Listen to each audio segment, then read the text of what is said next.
Que se passerait-il si le voyage le plus important de l'âme ne commençait pas avec la vie, mais avec la mort? La plupart d'entre nous avons appris à considérer la mort comme une fin, comme un point définitif dans l'histoire humaine. Un soupir qui s'éteint, un cœur qui cesse de battre, un regard qui se ferme à jamais.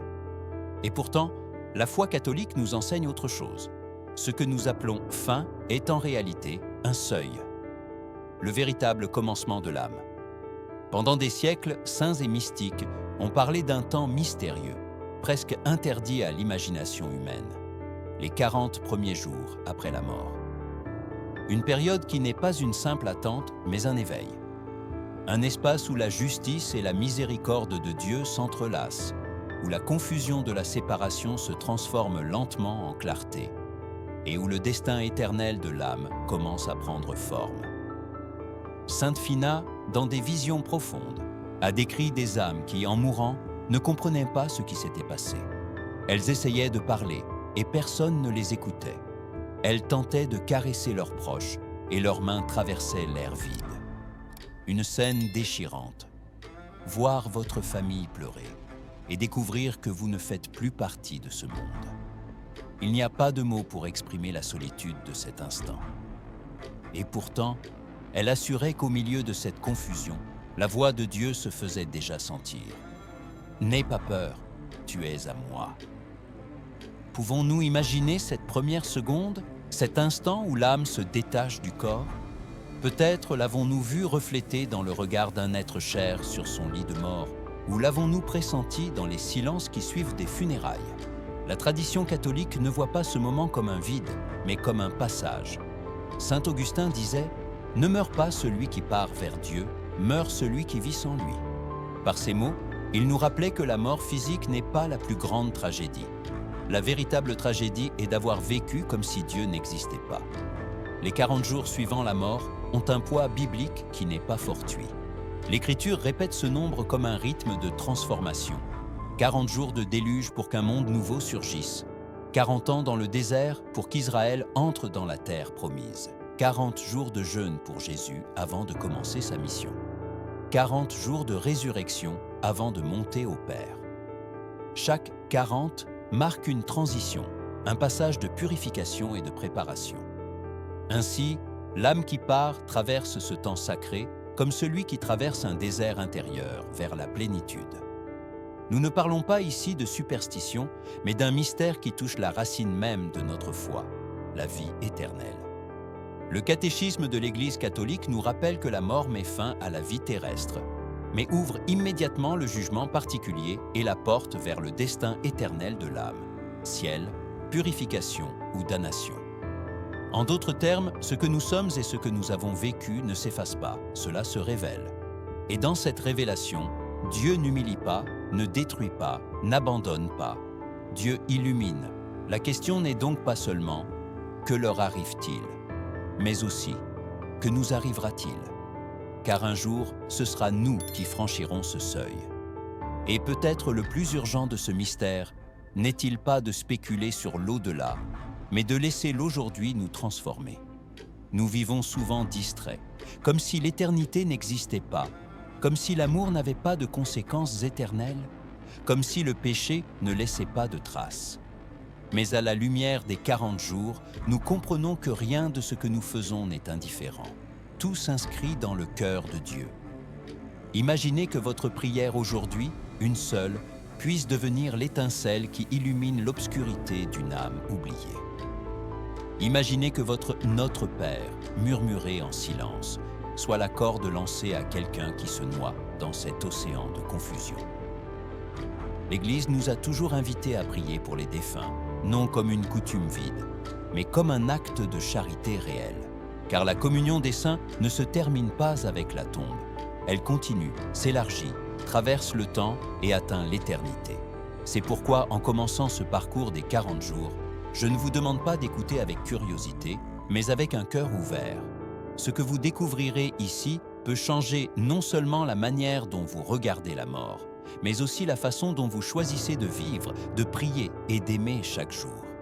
Dieu nous accorde ce mystère non pour nous effrayer, mais pour nous éveiller, pour que, en nous souvenant de ceux qui sont partis, nous apprenions aussi à préparer notre propre rencontre avec lui. Êtes-vous prêt à parcourir ce chemin invisible, à accompagner les âmes dans leur pèlerinage et à laisser votre propre vie s'illuminer d'espérance éternelle? C'est le début, le seuil. Les 40 jours commencent. La mort arrive de différentes manières, parfois comme un éclair inattendu, d'autres fois comme un lent crépuscule qui s'éteint peu à peu. Mais même si les chemins sont différents, l'instant est toujours le même. L'âme se détache du corps. Et à ce moment-là, ce qui semblait être la paix n'est pas toujours vécu comme tel. Les mystiques l'appellent le choc de la séparation, une sorte de brouillard de l'âme. Sainte Phina racontait des visions où de nombreuses âmes, à peine mortes, ne savaient pas qu'elles étaient parties. Elles restaient debout chez elles, contemplant leurs proches pleurer, essayant de les consoler, sans se rendre compte que personne ne pouvait les entendre. Certaines criaient, d'autres essayèrent de toucher, mais leurs mains passaient comme de l'air. Soudain, la conscience s'ouvrait. Elle n'appartenait plus à ce monde. Imaginez cet instant, voir le visage de votre mère, de votre enfant, et réaliser que vous ne pouvez plus jamais les étreindre. Ce désarroi est si fort que de nombreux esprits restent dans un silence absolu. Ils ne maudissent pas, ne se rebellent pas. Ils tremblent simplement, pris entre le souvenir du corps et la nouvelle réalité de l'esprit. Saint Jean de la Croix décrivait quelque chose de similaire. Lorsque l'âme se libère, elle porte encore les chaînes de ses appétits terrestres. En d'autres termes, même si le corps s'est éteint, l'esprit ressent encore la faim, la soif, le froid ou même la douleur.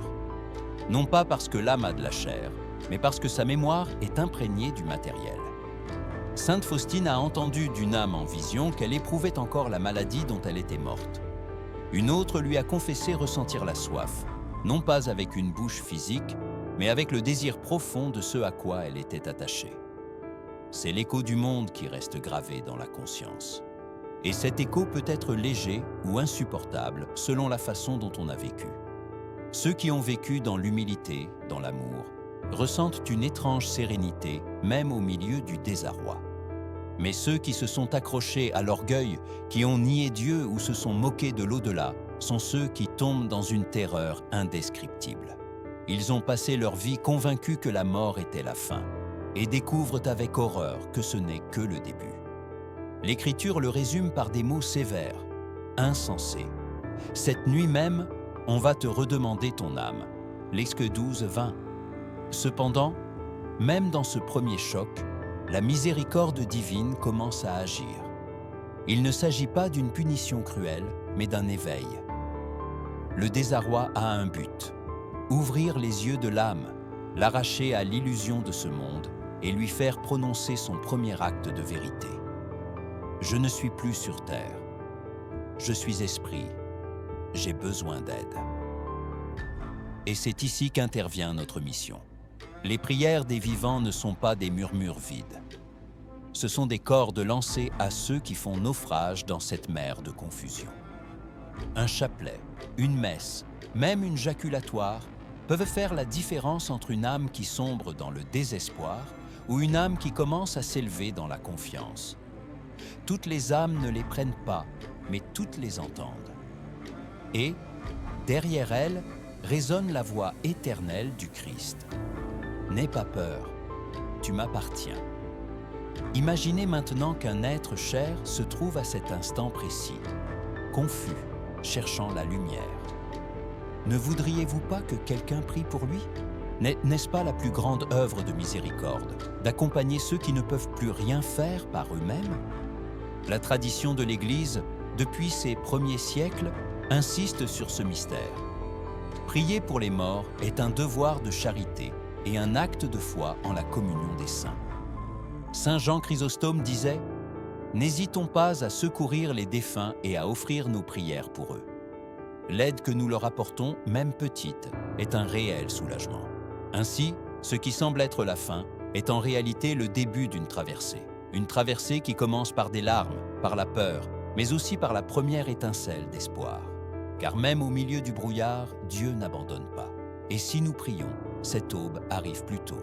Après les premiers instants de désarroi, quand l'âme commence à reconnaître qu'elle a franchi le seuil, surgit une réalité encore plus frappante, le jugement particulier. L'Église l'enseigne clairement. Immédiatement après la mort, chaque personne reçoit en son âme sa rétribution éternelle.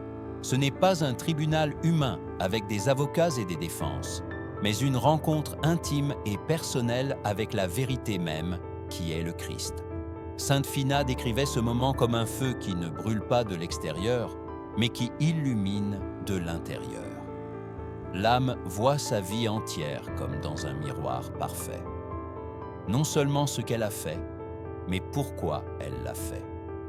Non seulement les actions visibles, mais les intentions cachées, les pensées que personne d'autre ne connaissait. Saint Augustin l'exprimait avec des mots incisifs. « Nul ne se trompe devant Dieu, car la lumière divine pénètre tout. » L'âme est confrontée à une clarté impossible à ignorer. Chaque acte d'amour resplendit comme un diamant. Chaque péché non confessé pèse comme une dalle.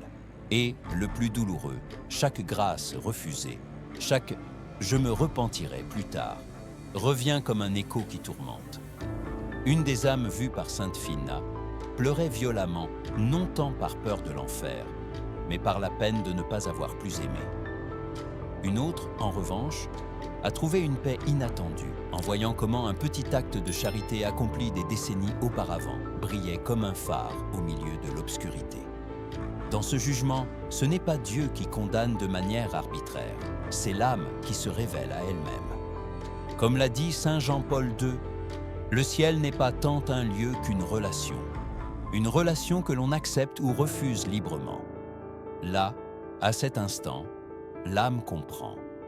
Tout ce que j'ai fait sur terre a un écho dans l'éternité. Et qu'arrive-t-il à ceux qui ne sont pas préparés? La miséricorde de Dieu ouvre un chemin, la purification. Ce n'est pas une punition au sens humain, mais une grâce.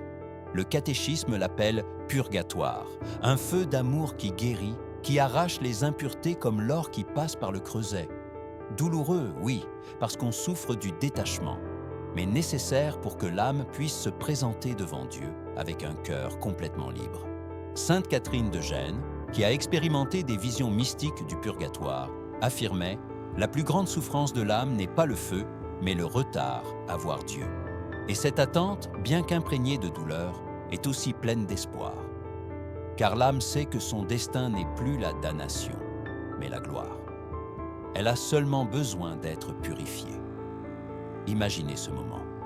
L'âme devant le Seigneur, voyant clairement les années perdues, les péchés cachés, mais aussi chaque sourire donné, chaque larme offerte, chaque pardon accordé. C'est une révélation totale. Et à cet instant, le Christ ne crie pas, n'humilie pas, il montre simplement la vérité. L'âme n'a alors que deux réponses possibles, embrasser la miséricorde ou s'enfermer en elle-même. Ce jugement particulier est le rappel le plus fort pour nous, les vivants. Car viendra le jour où il n'y aura plus de masques ni d'excuses. La question ne sera pas combien de titres ou de richesses nous avons accumulés, mais combien nous avons aimé. Sommes-nous prêts à voir notre vie avec les yeux de Dieu?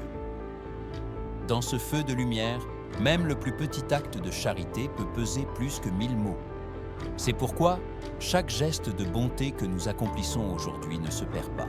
Ce sera la monnaie avec laquelle, un jour, nous achèterons la paix. Et en attendant, durant les 3 premiers jours après la mort, beaucoup commencent déjà ce processus de purification.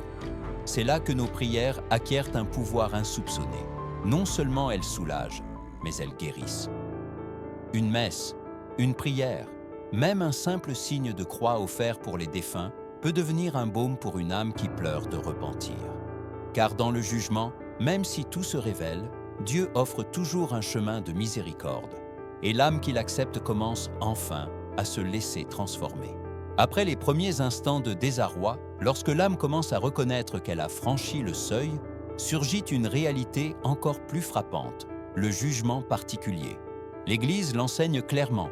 Immédiatement après la mort, chaque personne reçoit en son âme sa rétribution éternelle.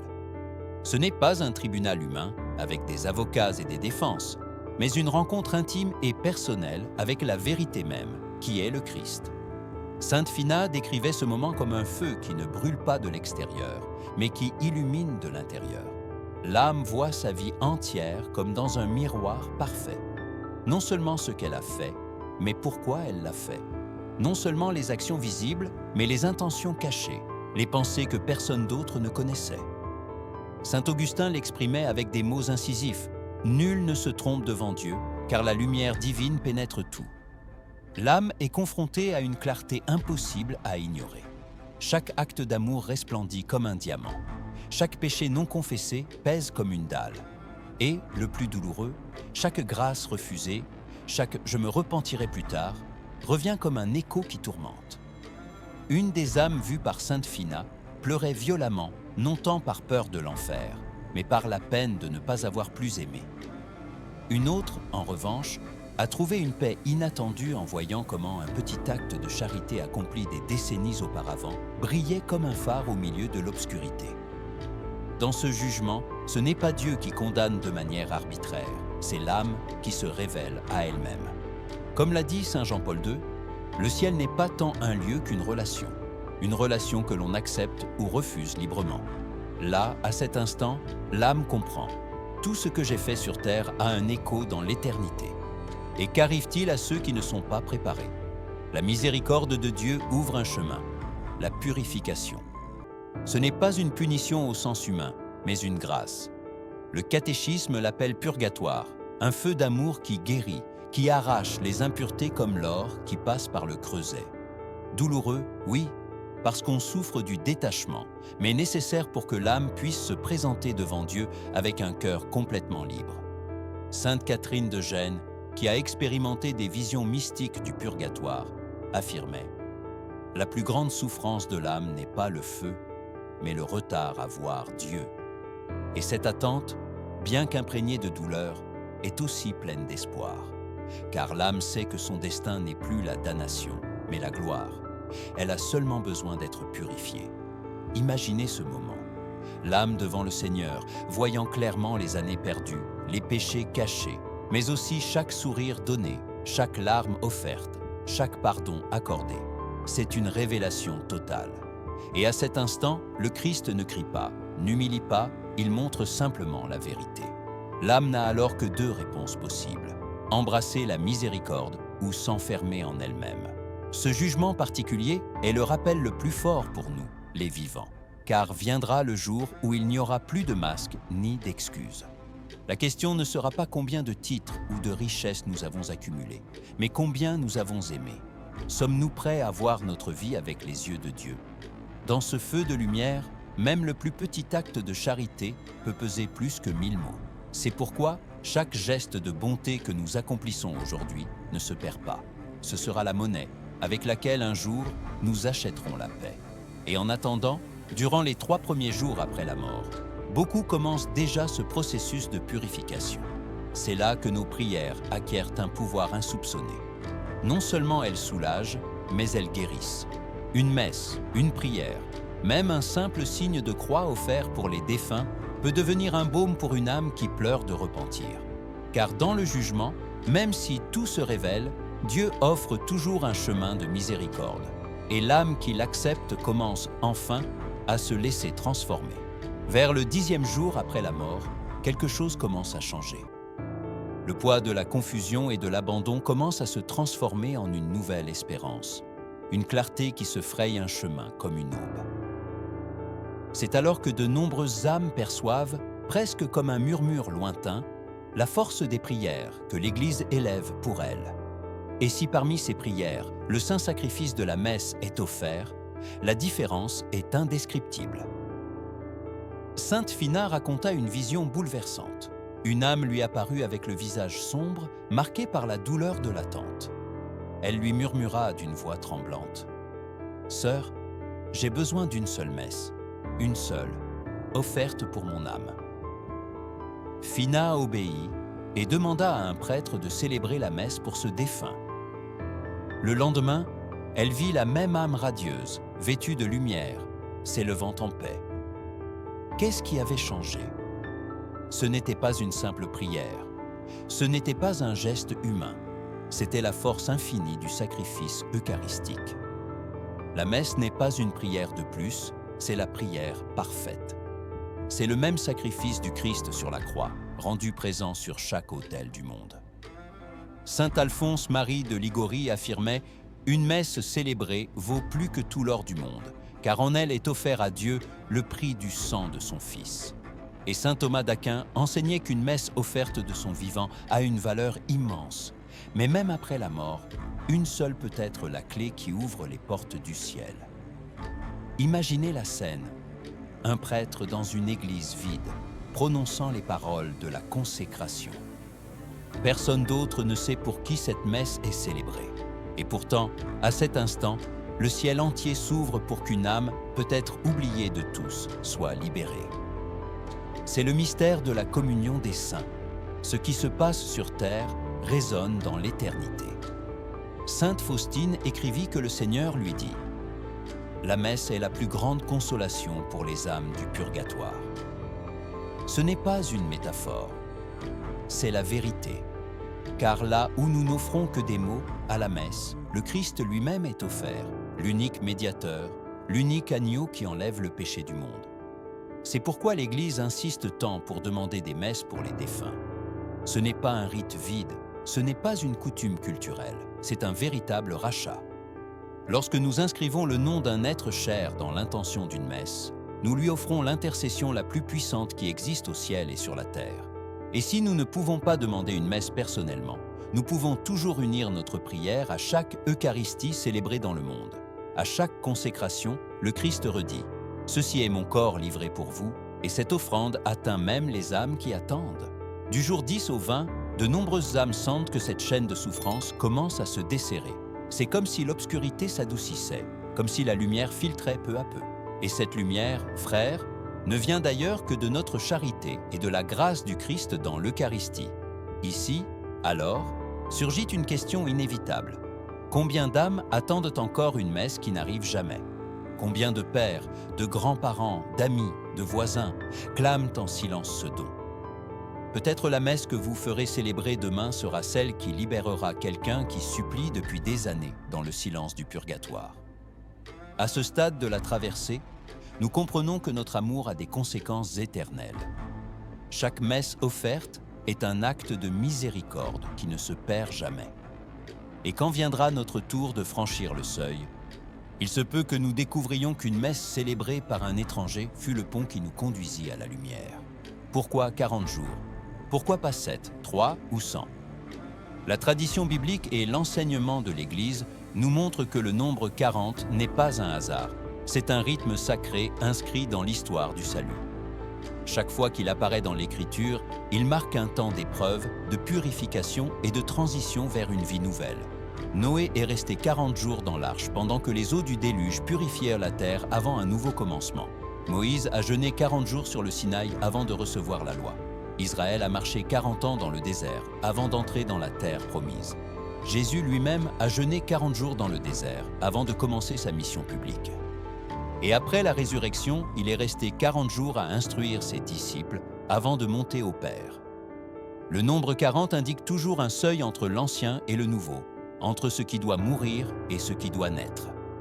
C'est pourquoi les mystiques et la liturgie catholique reconnaissent que l'âme aussi, après la mort, traverse une période similaire. Sainte Phina l'appelait le pèlerinage de l'âme, un voyage intérieur de détachement, d'acceptation et de purification avant d'entrer dans la plénitude. Elle ne le décrivait pas comme une simple attente, mais comme un désert spirituel où l'âme se dépouille de tout ce qui l'attache à la terre pour être enfin libre devant Dieu. Ici, nous comprenons que ces 40 jours ne sont pas une superstition, mais une grâce. Dieu, dans son infinie miséricorde, accorde à l'âme un temps de transition, un espace où elle peut reconnaître ce que fut sa vie, accepter la vérité de son existence et laisser derrière elle ce qui empêche son union parfaite avec lui.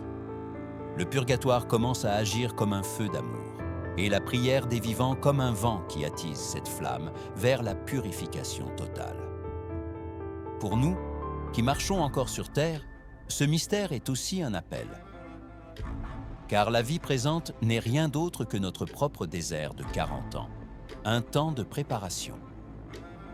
Chaque jour est une opportunité de choisir Dieu ou de nous éloigner de lui, de cultiver l'amour ou l'égoïsme, de semer l'éternité ou de la perdre. Saint Augustin avertissait « Le temps de la miséricorde est maintenant. Après, il ne restera que le temps du jugement. » L'Église, consciente de cette réalité, concentre ses prières pour les défunts, spécialement pendant cette période de 40 jours. Les messes de neuvaine, les prières du 30e jour et la commémoration du 40e sont des échos d'une sagesse qui reconnaît la pédagogie de Dieu dans l'histoire. En Orient, la tradition orthodoxe maintient avec force cette pratique. En Occident, elle résonne encore dans des coutumes populaires comme les messes de bout de mois ou de boudin. Pensez à ceci, pendant 40 jours, Dieu permet à l'âme de regarder en arrière et peu à peu de se détacher de la terre. Et pendant ces mêmes 40 jours, il nous donne à nous la possibilité d'accompagner nos défunts par la prière et le sacrifice. C'est une double pédagogie. Ils apprennent à se détacher, nous apprenons à aimer gratuitement. Lorsque nous comprenons ce mystère, la mort n'est plus seulement une perte, elle devient une école d'espérance. Car si chaque 40 dans la Bible fut un pas vers la vie, il en sera de même pour l'âme qui traverse ce seuil. Et en attendant, nous sommes invités à nous demander « Que fais-je de mon propre désert d'aujourd'hui ? Suis-je en marche vers Dieu ou continue-je d'errer dans l'esclavage de mes attachements ?» Les 40 jours sont un miroir. Ils nous rappellent que tout dans la vie chrétienne est transit, purification, exode vers la véritable patrie. L'âme en purification nous crie en silence « Prépare-toi, car ce chemin sera aussi le tien. » Et notre réponse ne peut être qu'une, vivre chaque jour les yeux fixés sur le ciel. Au fil des jours, quand l'âme a déjà traversé la confusion initiale, le jugement particulier et la solitude du purgatoire, arrive le 40e jour. Ce n'est pas une date magique ni un délai bureaucratique, c'est un seuil spirituel. À ce moment, l'âme reçoit un dernier appel, une invitation définitive de Dieu, se livrer entièrement à sa miséricorde. Sainte Phina décrivait des visions d'âmes qui, parvenues à ce point, brillaient d'une clarté presque totale, mais retenaient encore un lien avec la terre. L'une disait « Je veux voir ce qu'il adviendra de mes enfants ». Une autre confessait « Je ne peux me pardonner un péché du passé ». C'était comme si la lumière les enveloppait, mais un souvenir, un ressentiment ou un attachement les empêchait de s'élever. Le Seigneur, avec une tendresse infinie, leur disait « Cette mission n'est plus la tienne. Maintenant, elle est la mienne. Lâche prise et confiance. C'est le combat final, apprendre à tout lâcher. Il ne s'agit pas d'oublier, mais de faire confiance. Jésus n'oblige pas, n'entraîne pas, il attend. Et dans ce silence, les âmes doivent prononcer la phrase la plus importante de leur existence. Jésus, j'ai confiance en toi. Certaines le font immédiatement et s'élèvent comme dans une aube glorieuse. D'autres, en revanche, résistent, tournant en rond dans un cercle de doutes et de peurs. Non pas parce qu'elles sont condamnées, mais parce qu'elles ne se sont pas encore abandonnées complètement. Mais même ici, la miséricorde ne s'épuise pas. Anges, saints et surtout la Vierge Marie s'approchent comme une mère patiente, murmurant « N'aie pas peur, mon enfant, le ciel est ta maison. » Saint Bernard disait « On n'a jamais entendu dire que quiconque a eu recours à Marie ait été abandonné. À ce dernier seuil, Marie est la main qui aide à lâcher ce qui reste du monde. » Les mystiques racontent que certaines âmes passent des années à cette frontière, retenues par un attachement, une blessure, une peur. Mais finalement, la grâce brise la résistance. L'Esprit Saint, avec douceur et feu, convainc l'âme que faire confiance à Dieu est le seul véritable repos. Et lorsqu'elle y parvient, l'âme s'élève avec une joie ineffable. Sainte Phina raconta qu'elle entendit une âme chanter, non pas avec une voix, mais avec une jubilation si profonde qu'aucune parole humaine ne pouvait la décrire. Pour nous, les vivants, ce moment est aussi un appel urgent. Que retenons-nous dans notre vie ? Quel ressentiment, quel péché, quelle peur nous empêche de faire pleinement confiance à Dieu ? Car ce que nous ne donnons pas maintenant, il faudra peut-être le lâcher à ce seuil douloureux. L'enseignement est clair, la confiance ne s'improvise pas, elle s'entraîne chaque jour. Ici, nos prières acquièrent une valeur immense. Elles ne changent pas le jugement déjà rendu, mais elles peuvent être cette douce brise qui encourage l'âme à se laisser porter. Un chapelet offert pendant ces jours Une messe intentionnée, une brève prière, peuvent devenir le coup de pouce final dont une âme a besoin pour se rendre à l'amour de Dieu. Et ainsi, le 40e jour se révèle comme un jour d'une beauté indescriptible. Certaines âmes montent comme si elles traversaient un voile de lumière entouré des prières des leurs. D'autres attendent encore, mais non dans le désespoir. Elles attendent dans un processus de purification qui n'est plus une punition, mais un pur amour. Et toutes, absolument toutes, sont soutenues par la patience infinie d'un Dieu qui n'abandonne jamais. C'est le secret du 40e jour. Ce n'est pas une fin, c'est le seuil de la gloire. Et pour nous, l'enseignement est le même que sur chaque page de l'Évangile. Faire confiance, se laisser aimer, vivre déjà sur terre ce qui sera un jour l'éternité. Que se passe-t-il après le 40e jour? Pour beaucoup d'âmes, c'est le début d'une nouvelle étape. Certaines entrent déjà dans la vision béatifique, plongées dans la joie éternelle. D'autres poursuivent leur processus de purification, toujours orientés vers la lumière. Mais pour nous, qui continuons dans le temps, une question plus troublante surgit. Et maintenant? Sainte Phina a laissé écrit que la plus grande tragédie n'est pas la mort, mais de vivre comme si Dieu n'existait pas. Cette phrase résume tout le message des 40 jours. Il ne s'agit pas seulement d'un mystère pour les défunts, mais d'un miroir pour les vivants. Chaque instant de cette vie est une semence d'éternité. Ce que nous ferons ici aura un écho là-bas. Saint Augustin disait que le cœur humain ne se repose pas tant qu'il ne se repose pas en Dieu. C'est pourquoi, si de notre vivant nous avons vécu éloignés de lui, la mort ne fera pas de magie. Elle révélera simplement ce que nous sommes déjà. Le purgatoire existe parce que nous avons besoin d'être purifiés, parce que nous n'avons pas toujours aimé comme nous aurions dû, parce que nos blessures nous suivent. Et si nous n'apprenons pas à aimer maintenant, nous devrons l'apprendre là-bas. La question est, voulons-nous attendre ce seuil ou commencer à nous purifier de notre vivant? L'Église nous offre les moyens, la confession, l'Eucharistie, la prière, la charité. Chaque fois que nous pardonnons, chaque fois que nous prions pour les défunts, chaque fois que nous nous détachons de l'égoïsme, nous vivons déjà un avant-goût du ciel. Les 40 jours après la mort nous rappellent aussi notre responsabilité envers ceux qui nous ont précédés. Prions-nous pour eux? Offrons-nous des messes? Allumons-nous une bougie en leur mémoire? Ou les laissons-nous tomber dans le silence de l'oubli? Le catéchisme affirme avec force: notre prière pour les défunts non seulement peut les aider, mais rend efficace leur intercession pour nous. CEC 958. C'est un échange d'amour. Nous les aidons à atteindre la gloire, et ils intercèdent pour que nous ne nous perdions pas. Ici, nous comprenons que la communion des saints n'est pas une théorie abstraite. C'est un réseau vivant de grâce qui unit ciel, terre et purgatoire. Lorsque nous prions pour quelqu'un d'oublié, nous écrivons dans son histoire un nouveau chapitre d'espérance. Et quand viendra notre tour, nous découvrirons peut-être qu'une âme inconnue, que nous n'avons jamais vue, a prié pour nous en silence. Le voyage des défunts est un avertissement, mais aussi une invitation. Avertissement parce qu'il nous rappelle que la vie n'est pas un jeu, que chaque jour compte, que le péché laisse des blessures. Invitation parce qu'il nous montre qu'il est encore temps d'aimer plus, de pardonner plus, de prier plus, temps d'allumer des lumières dans l'obscurité de ce monde. Au final, la mort n'est pas une ennemie, mais une maîtresse. Elle nous enseigne que nous ne sommes pas éternels sur terre, mais que nous avons été créés pour l'éternité en Dieu. Et pendant que nous accompagnons par la prière ceux qui parcourent ces 40 jours, nous apprenons à vivre d'une nouvelle manière, plus conscients, plus engagés, plus libres.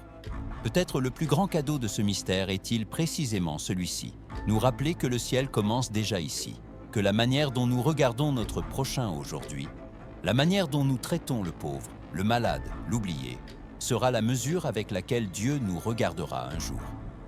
Car nous n'emporterons pas dans l'au-delà nos richesses ni nos titres, mais seulement l'amour que nous avons donné et reçu. L'âme qui a traversé ces 40 jours nous demande en silence: « Es-tu prêt ? Vis-tu déjà d'une manière que tu ne regretteras pas dans l'éternité ?» Et notre réponse est dans chaque décision quotidienne: prier pour les défunts, pardonner sans délai, choisir le ciel aujourd'hui. Le 40e jour n'est pas un point final, mais un seuil de choix définitif. Pour beaucoup d'âmes, c'est l'instant tant attendu. Le moment où tout attachement à la terre s'effondre et où il ne reste que Dieu. Sainte Phina a décrit comment certaines s'élevaient doucement, entourées d'anges et de prières, comme si une aube les enveloppait. D'autres, en revanche, hésitaient encore, retenues par une peur, un ressentiment ou un désir non abandonné. C'est ici que se joue la dernière bataille de l'âme, faire confiance ou résister. Certaines âmes murmuraient « Je ne veux pas lâcher mes enfants, je veux les protéger ». D'autres confessaient « Je ne peux me pardonner ce que j'ai fait ». Et le Seigneur, avec une tendresse infinie, leur disait « Ce n'est plus ta mission, maintenant c'est la mienne. Laisse-moi faire. » Littéralement, laisse-le entre mes mains. Lâcher prise n'est pas oublier, c'est faire confiance. Les mystiques enseignent que l'âme n'entre au ciel qu'après avoir prononcé, même dans un murmure intérieur, « Jésus, j'ai confiance en toi ». Cette phrase ouvre les portes de l'éternité, non pas parce que Dieu les ferme, mais parce que l'âme elle-même doit consentir à être aimée sans condition. L'enfer, après tout, n'est rien d'autre que le rejet libre et obstiné de cette invitation. À ce seuil, la présence de Marie est décisive. De nombreux saints ont témoigné que la Vierge s'approche comme une mère des âmes en transit. Elle n'impose pas, ne reproche pas, elle prend simplement la main et dit « Viens avec moi, je te mène à mon Fils ». Saint Louis de Montfort affirmait que ceux qui sont de fidèles dévots de Marie auront son visage comme dernière lumière avant de voir Dieu.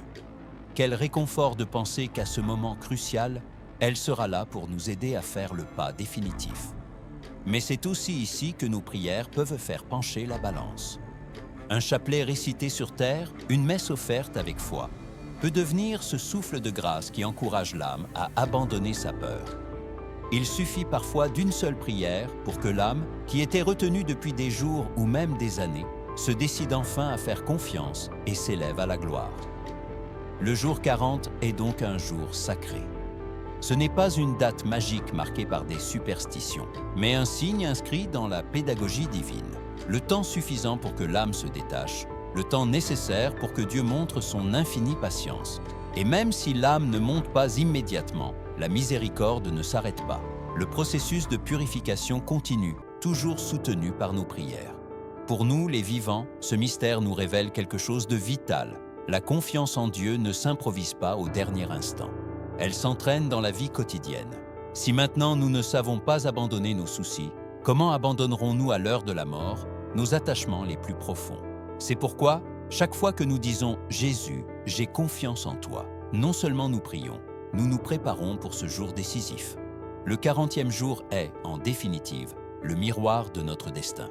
Il nous rappelle que nous ne sommes pas faits pour la médiocrité, ni pour la peur, ni pour l'attachement. Nous avons été créés pour le ciel, et la clé, au final, est simple. Faire confiance à l'amour qui n'abandonne jamais.